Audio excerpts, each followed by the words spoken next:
Ugh. Freaking Rion and his mixtapes. How was I supposed to know it was illegal to play them out loud in all 50 states? Might as well pass the time with a YouTube video. Hey look, Game Theory tackled something that isn't Undertale or FNAF related.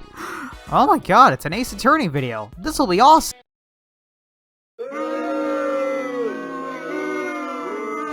You stink! Well, I finally found something to commentate on. I guess that's one good thing I found.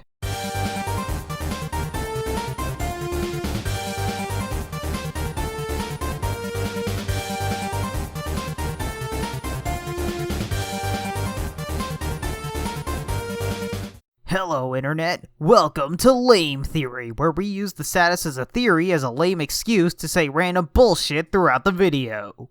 Okay, jokes aside, I want to get this one disclaimer out of the way. Despite them becoming the new popular channel to hate on in recent memory, I like Game Theory. I've been a fan since before they've hit 1 million subs, and I still try to find something positive in their newer videos. The key word being try, because as much as I like the content coming from the Game Theorist, I've noticed a severe decline in quality in recent memory from MatPat specifically, with his last Undertale video being a sign that Matthew here is content with just talking out of his ass for several minutes, and this video in particular being the breaking point for me as a fan, and from the top comments, a lot of other people as well. So to the fans of Game Theory, this isn't some hater who's desperate for views and finding an excuse to hate on a popular YouTube channel. This is an Ace Attorney fan who wanted to like the video in question, but is now compelled to burn it at the stakes. With that said, there's a lot of fluff in the beginning, so I'm skipping ahead, except for this one bit. Our finger-pointing paralegal is popular enough in Asia to warrant his own manga, anime, and musical. You heard that right,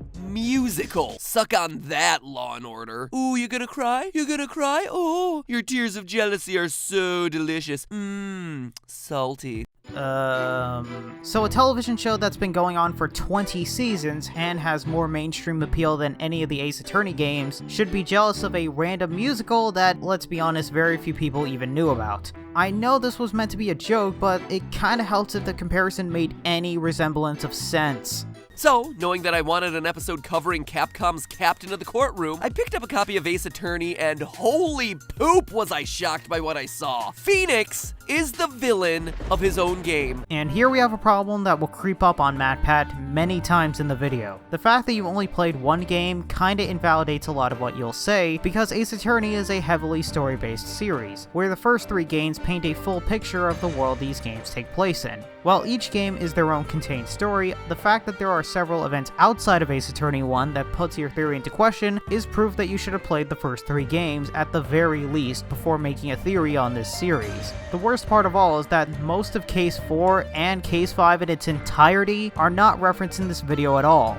but I'll get back to that in a little bit. So today I'm putting gaming's most famous defense attorney on trial. Where you put him on the judge's seat. Nitpicking? Yes, but there are plenty of scenes where Phoenix is put on the witness stand, like in Trials and Tribulations and Apollo Justice. Again, just playing one game in the series and rushing out this episode isn't doing you any favors, Matt.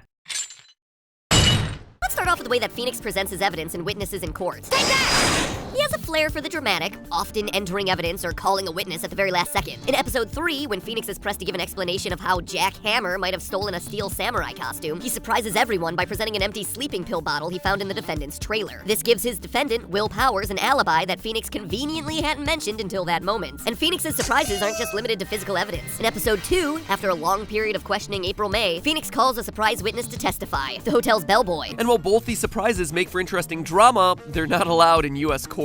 Do these games take place in the US? To the viewer, I'd recommend holding on to that question. You might get an answer later in the video. Doing violates the concept of discovery. Discovery is a legal privilege that both sides, defense and prosecution, have so that they can do research on relevant details before the trial begins to avoid surprises that could negatively impact their case. I mean, think about it. When Wright pulls out that pill bottle, Edgeworth, the case's prosecutor, has no idea that that thing exists. This gives Edgeworth zero time to think about the evidence and how it affects his case before he's expected to respond. Keep in mind, this isn't something exclusive to just the defense attorneys. The prosecution and even the police have brought in surprise pieces of evidence in several cases throughout the series. But let's just focus on the first game with evidence law, from the 5th case, a 2-part explanation on how evidence is handled in the Ace Attorney universe. Rule number 1. All evidence must go through the police department for approval. This covers half of Wright's inventory since some of it is from the crime scene itself and has to go through the police before being used in trial. Rule number 2.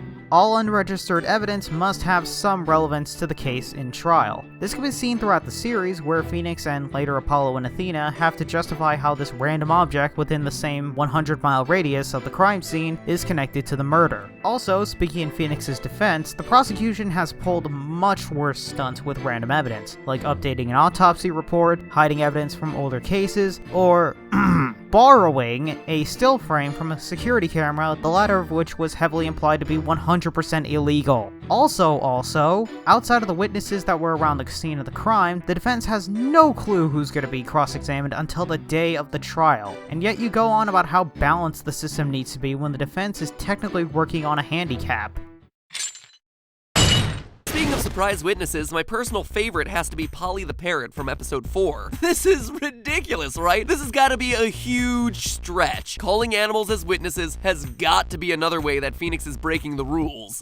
You mean Von Karma, right? If you'd played up to case 4, you would have noticed that Von Karma not only wanted to beat Phoenix Wright, but outright humiliate him as well. So he let the defense cross-examine a bird, which 99% of the time would have ended in a waste of time, with Phoenix's reputation going down the drain. After all, he was calling the shots at that point in the case. And it's been heavily implied that the prosecutors are close to the police. So pulling in random evidence and witnesses can't be that taboo if the rest of the system is willing to do it. There has to be something wrong here when the in-game facts are not lining up with this theory at all. At this point, you may be saying to yourself, okay, MatPat, but you're using US court rules, and Ace Attorney is clearly not happening in an American court. To which I say, objection!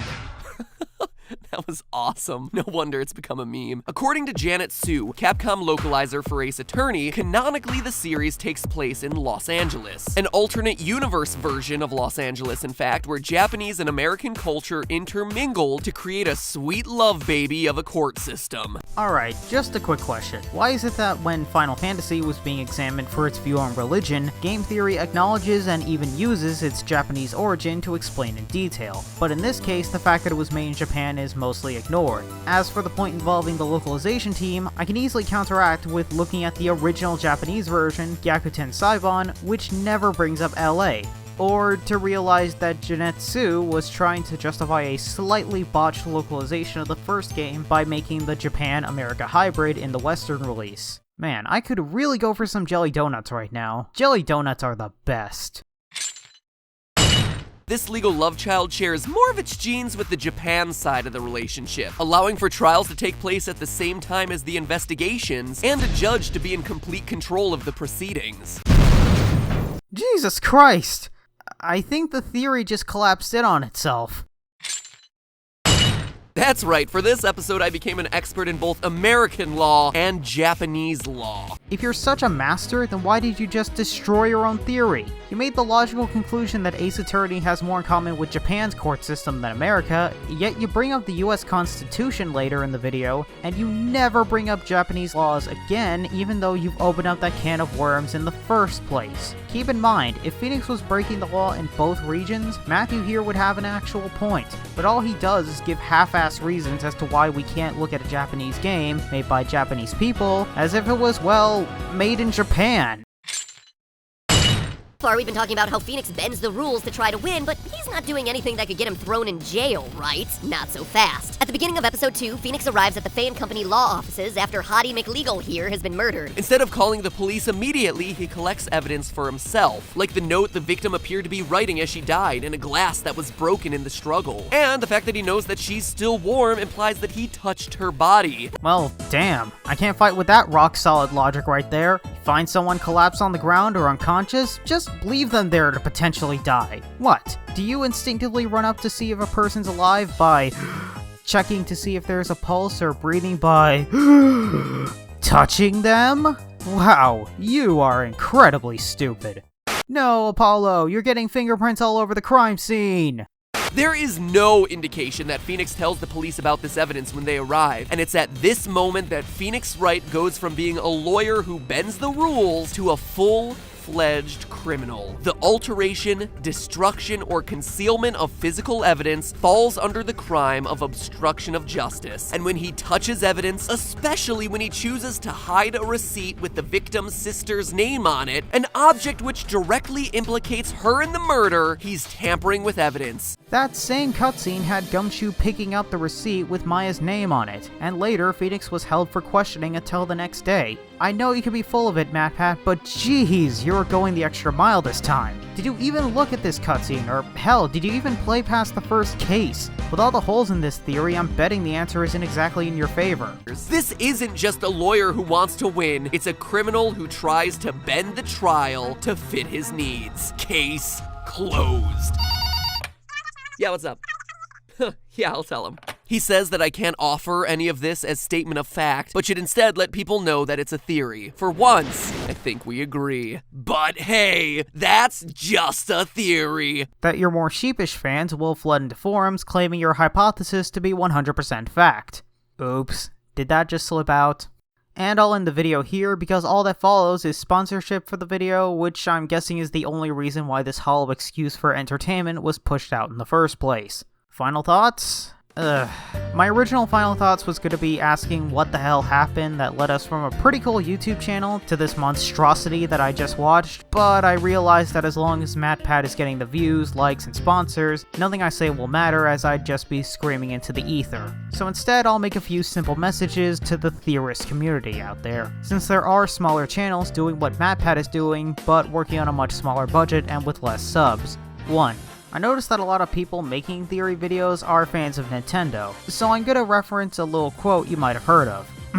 A delayed game is eventually good. A bad game is bad forever. This can be applied outside of game development for producing any product really, and unlike say video games, you can't really patch a YouTube video. Take your time and make something good, and keep this philosophy regardless of your sub count, because more people will notice the level of quality of a finished product, especially if it's going down from your previous work.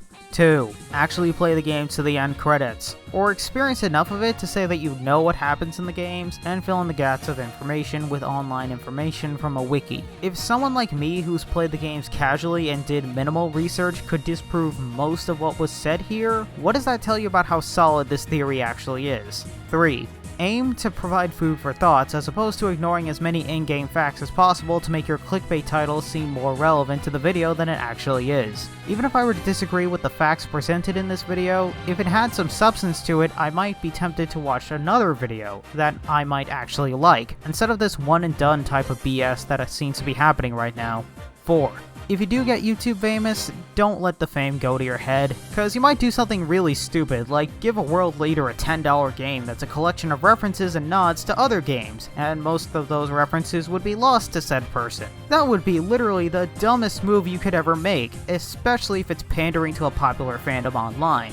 But MatPat is a smart guy. He would never do something like that. With all that said, this is the Renegade Master, and I need to catch up with the investigation series before Ace Attorney 6 comes out. I'll catch you guys next time.